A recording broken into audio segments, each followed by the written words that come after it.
Maayong utusugbog sa mga nagsunod ning among pagsibiya Martes karon Agosto 11 tuig 2015. Kini si Jason Doval ug kini ang Sun.Star Pilipinas.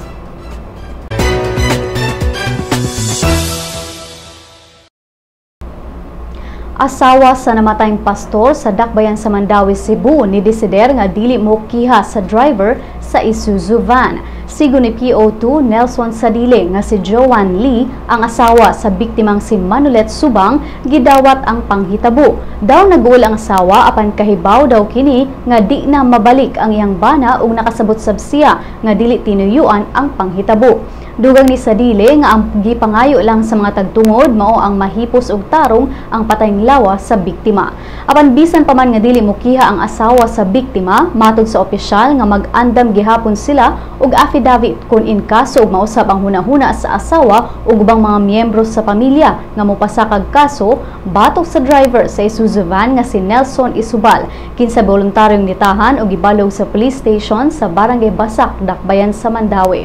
Ang asawa ni Nelson nga si Cherry nibutiyag nga naglisod sab sila og bayad sa tanang danyos ug sa mga bayranan sa ospital sa tanang mga biktima, apan gibutiyag niya nga tungod kay Kristiyano ang asawa sa biktima nakasabot ra kini. Ang biktima usa ka pastor ug assistant basketball training coach dinhi sa Sugbo.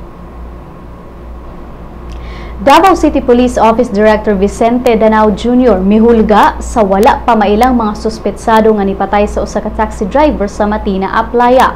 Si Senior Superintendent Danao nagkanayon nga siguraduhon lang daw sa mga suspetsado nga dili niya kini sila madakpan, kay kun madakpan daw ihawon gyud niya sila. Kahinumduman nga kagahapon sa kaadlawon, adlawng Lunes, usa ka taxi driver ang gipatay sa iyang mga pasahero sa Matina, Dakbayan sa Davao. Base sa inisyal nga investigasyon ni Senior Police Officer 1 nga ang biktima nga si Romel Pareno mi-pick up og mga pasahero nga padulong sa Daniel R. Aguinaldo National High School. Apan bago pa sila naabot sa lugar, gitulis na si Pareno og gipatay. Miingon sab ang kapulisan nga adunay dakong posibilidad nga mga batan-on ang mga suspetsado.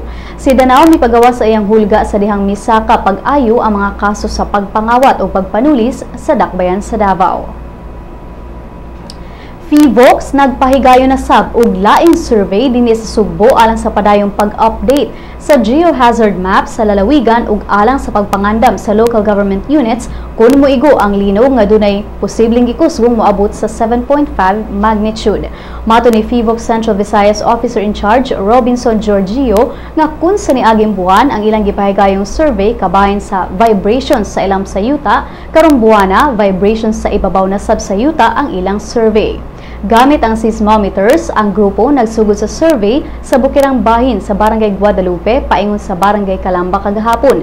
Niabot sab sa Pier 1 sa Barangay San Roque ang mga personahe sa Phivolcs.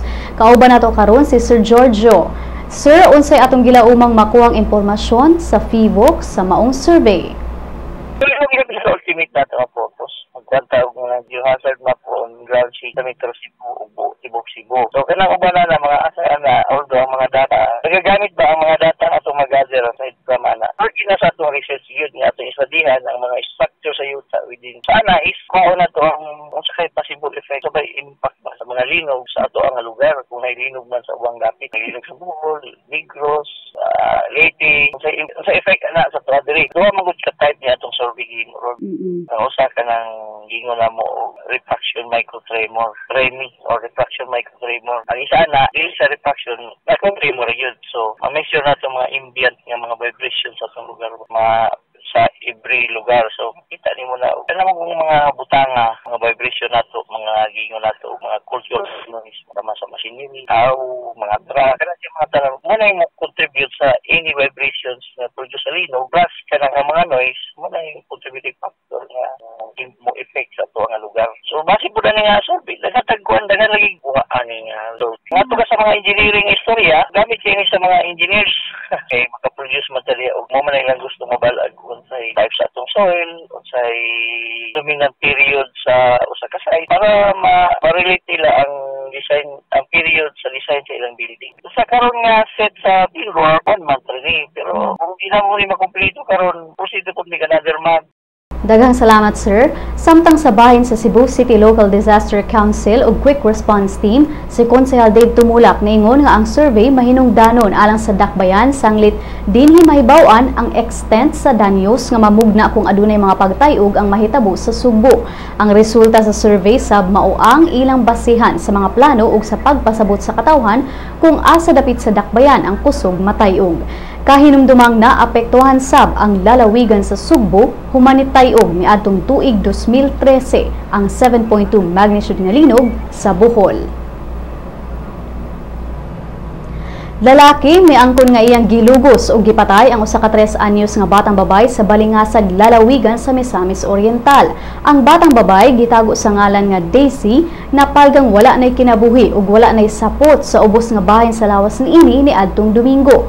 Matod ni Police Senior Inspector Arnold Gaabukayan sa Balingasag Police Station nga nahitabo ang krimen human nag-inom ang suspek nga si Gilbert Labadan ug ang amahan sa bata. Matod sa investigasyon nga si Labadan ug ang amahan sa biktima aduna nay panaglalis ug bag-uhay lang nagkauli. Nakahigayon ang suspek sa pagbuhat sa krimen dihang niadto og merkado ang mga ginikanan sa bata. Ang sospetsado miangkon nga nabuhat niya ang krimen tungod sa grabing kalagot niya sa amahan sa biktima. Ning pagbalita gikatakdang pasakaan og kasong rape ug homicide si Labadan. Ug gani ang mga balita gikan sa ubang bahin sa nasud.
Had your daily dose of Sun.Star news? Good news! Sun.Star's e-paper has a 7-day trial version.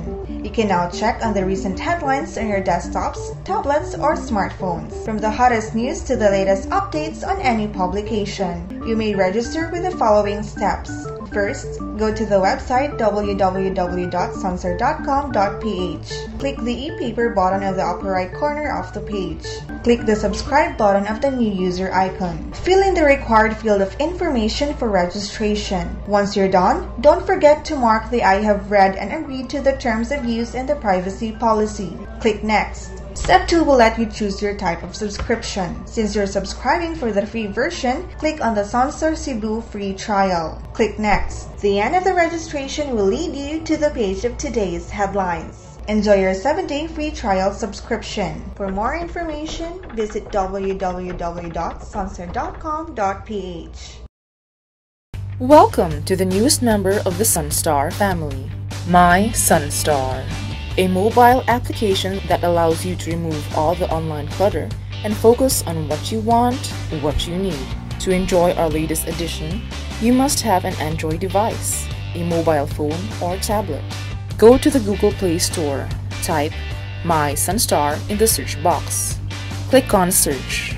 Once brought to the application, click on Install, wait. When download is complete, click Open. You will be brought to the login page. You may use your Facebook or Google Plus account to register.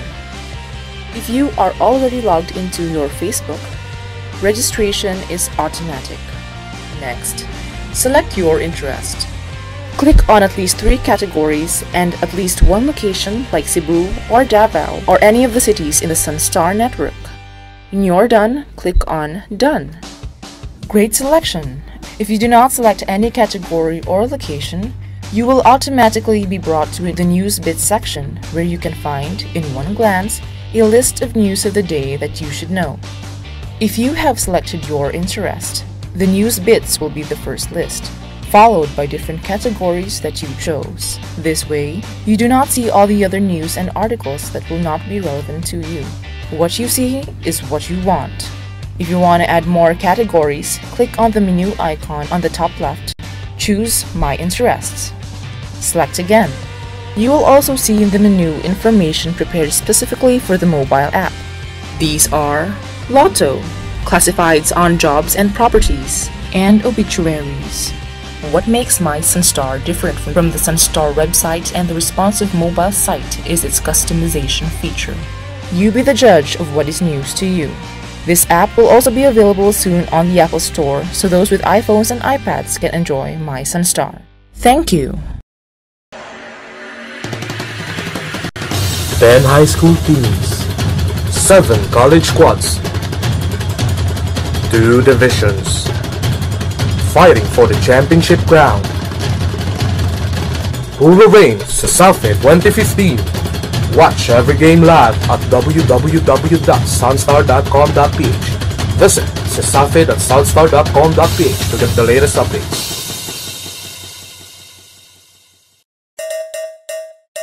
Mga kabisdak! Ania na ang atong magazine! Bisdak! Kabisdak ato ang higikan sa bagatan hangtod norte. Isan asa, mapadpad, bisayang dako, makalupad. Mahigugmaon, matinahuron, matinabangon, mapasigar buhok. Bisayang dako, ehemplo sa maayong lumulupyo. Ani anabay, ato ni bay, original ni bay, Bisdak Magazine ni bay. Ang Bisdak Magazine mapalit sa Newsboys ug sa inyong suking tindahan.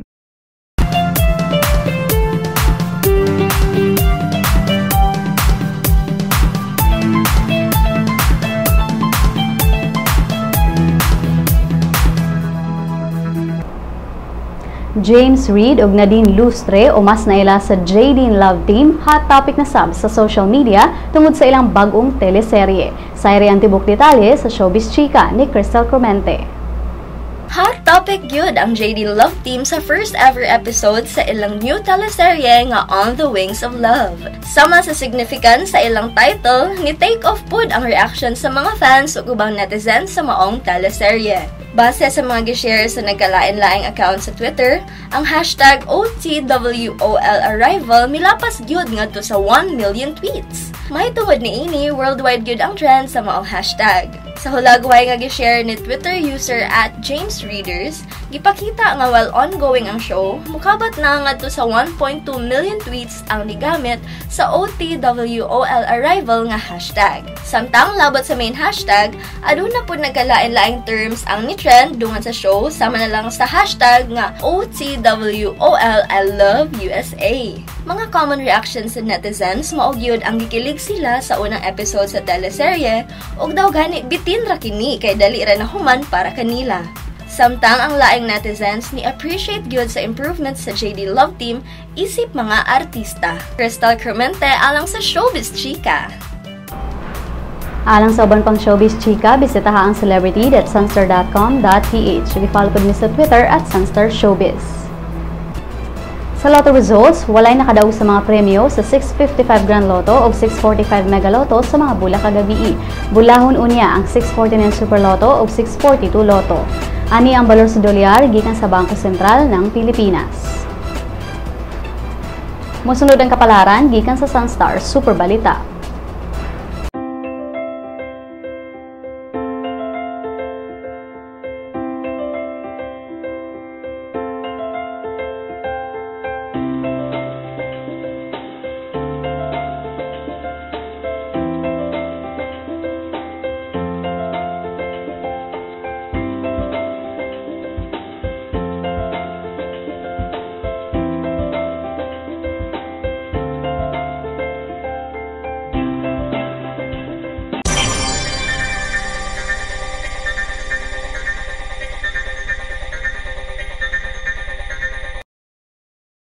Ug dinhi natapos ang atong mga balita karong adlawa. Alang sa dugang pang updates, bisitaha ang www.sunstar.com.ph. I-follow sab ang among mga updates sa Twitter at Sun.Star Online ug sa Facebook, Sun.Star Philippine News. Kini si Sandoval ug kini ang Sun.Star Pilipinas.